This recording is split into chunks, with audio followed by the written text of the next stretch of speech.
விடாமுயற்சியின் title வச்சிருக்கிற இந்த கதையோட ஹீரோ அஜித். இவன் ஒரு ஆர்டிஸ்ட். இவர் ஒரு ஆர்டிஸ்ட். இவருக்கு ஆர்ட்னா ரொம்ப பிடிக்கும். அதுக்காக ராப்பகலாக உட்காந்து கஷ்டப்பட்டு ஆர்ட்டெல்லாம் ட்ரா பண்ணுறாரு. ஆனால் ஒரு பிரச்சனை என்ன அப்படின்னா, இவர் வரைகிற எதுவுமே இவருக்கு சுத்தமாக பிடிக்கல. வரைகிறது எதுவுமே சூப்பராக இருக்குது அப்படின்ற ஃபீலிங்கே அவனுக்கு சுத்தமாக இல்லை. அவனும் நிறைய வரைகிறான், நிறைய வரைஞ்சு கசக்கி போட்டுறான் எல்லாத்தையும். எதுவுமே கை கொடுக்கல. அப்புறம் ஒரு நாள் ஒரு பார்க்கு தாண்டி வாக்கிங் போயிட்டு இருக்கான். அப்படி போகும்போது ஒரு இடத்துல ஒரு குழந்தைக்கு அவங்க அப்பா சைக்கிள் ஓட்ட கற்றுக் கொடுத்துட்டு இருக்காரு. அந்த குழந்தை நல்லா ஓட்டுது, அழகா ஓட்டுது. அதை பார்த்து ரசிச்சுட்டு இருக்கான். அந்த குழந்தை ஓட்டிகிட்டு இருக்கும் போதே கீழே விழுந்துருது. அந்த குழந்தையோட அப்பா வந்து தூக்கிட்டுறாரு. அந்த குழந்தைய திரும்ப ஓட்ட சொல்றாரு. அந்த குழந்தைய ஓட்டுது, திரும்ப கீழே விழுது. திரும்ப ஓட்ட சொல்றாரு, திரும்ப கீழே விழுது. இதே போல 10 தடவை நடக்குது. ஆனா அதுக்கப்புறம் அந்த குழந்தை கீழே விழவே இல்லை. கீழே விழுற மாதிரி போனாலும் பேலன்ஸ் பண்ணி காலை கீழே வச்சு நிறுத்துது. அதுக்கப்புறம் அந்த குழந்தை நிறுத்தவே இல்லை, நான் ஸ்டாப்பா ஓட்டிக்கிட்டே இருக்கு. அந்த குழந்தையோட முகத்திலையும் அந்த குழந்தையோட அப்பாவோட முகத்திலையும் இருக்கிற சந்தோஷத்தை விட இவனோட முகத்துல அதிக சந்தோஷம் காணப்படுது. ஏன்னா அவனோட பிரச்சனைக்கான ஒரு சொல்யூஷன் அவனுக்கு அப்போ கிடைச்சது. நாம சில விஷயங்கள்ல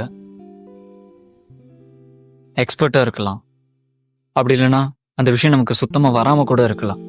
ஏதோ ஒரு பாயிண்ட்ல நாமளும் நிறைய மிஸ்டேக் செய்வோம். நமக்கோட அவுட்புட் சுத்தமா பிடிக்காம இருக்கும், நல்லா இல்லாம இருக்கும். அந்த மாதிரி சிச்சுவேஷன் வரும்போதெல்லாம் நம்ம செய்யறத திரும்ப செஞ்சுக்கிட்டே இருக்கிறது தான் ஒரே வழி. நம்ம திரும்ப முயற்சி பண்ணும்போது தான் நம்ம எங்க மிஸ்டேக் பண்றோன்றதை நம்ம கண்டுபிடிச்சு அதை கரெக்ட் பண்ணிப்போம். அது நமக்கே நடக்காம நம்ம மனசுக்குள்ள நடக்கும் அந்த ப்ராசஸ். நாம விடாமுயற்சியோட திரும்ப செய்யும் போது தான் நாம ஒரு நல்ல நிலைமைக்கு போவோம். எந்த ஒரு விஷயமே அடையிறது ஈஸி தான். அதுக்கான ஹார்ட் ஒர்க்கும் அதுக்கான பெர்சிஸ்டன்ஸ், அதாவது பொறுமையும் இருந்தா போதும். அந்த விஷயம் நடக்கிறதுக்கு 10 டைம் தான் ஆகும்னு சொல்ல முடியாது. அது ஒவ்வொரு மனிதரை பொறுத்து ஒரு குறிப்பிட்ட அளவில் மாறும். அது வருஷ கணக்கில் இருக்கலாம், மாச கணக்கில் இருக்கலாம், நாள் கணக்கில் இருக்கலாம், ஏன் 1 மணி நேர கணக்கில் கூட இருக்கலாம். நம்மோட வேலையெல்லாம் ரிசல்ட்டை பற்றி கவலைப்படாம நம்மளோட முயற்சியை கரெக்டாக விடாமுயற்சியோடு செஞ்சுக்கிட்டே போயிட்டு இருக்கிறது மட்டும்தான். மற்றதை கடவுள்கிட்ட விட்டுட்டு நாம நம்ம வேலையை சின்சியராக செய்வோம். அந்த விஷயத்தை பார்த்ததுக்கப்புறம் அவன் திரும்ப போயிட்டு ட்ரை பண்ணுறான். திரும்ப இன்னொரு 10 தடவை ட்ரை பண்ணுறான், இன்னொரு 20 தடவை ட்ரை பண்ணுறான். அதுக்கப்புறம் அவன் வரைகிற எல்லாமே செம்மையா இருக்கு. அவன் எல்லா ஆர்ட்டையுமே பல எக்ஸிபிஷன்ஸ்ல கொண்டு போய் சேல் பண்றான். ரொம்ப நர்வஸா இருக்கிற அவனுக்கு காத்துட்டு இருக்க மகிழ்ச்சியான செய்தி என்னன்னா, எல்லா ஆர்ட்டுமே பல லட்சம் ரூபாய் அளவுல சேல் ஆகுது.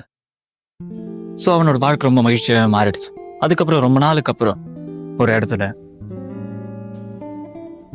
ஒரு பையன் பைக் ஓட்ட தெரியாம ஓட்டி கீழே விழுறத பார்க்குறான். அவன் கத்துக்கிட்டு இருக்கான். ஸோ பைக் கத்துக்கிட்டு இருக்கும் போது கீழே விழுறத பார்க்குறான். அப்பா அவன்கிட்ட இவர் அஜித் சொல்றாரு, try one more time. This video is sponsored by Bymot. Bymot அப்படிங்கிறது ஒரு ஃபேமிலி ஷாப்பிங் ஆப். அதில் எல்லா ப்ராடக்ட்ஸுமே மற்ற வெப்சைட்ஸில் மற்ற ஷாப்ஸில் நீங்கள் பார்க்குறத விடவே ரொம்ப அஃபோர்டபுளான ப்ரைஸஸில் கிடைக்கும். ட்ரை பண்ணி பாருங்க. தேங்க்யூ ஃபார் வாட்சிங்.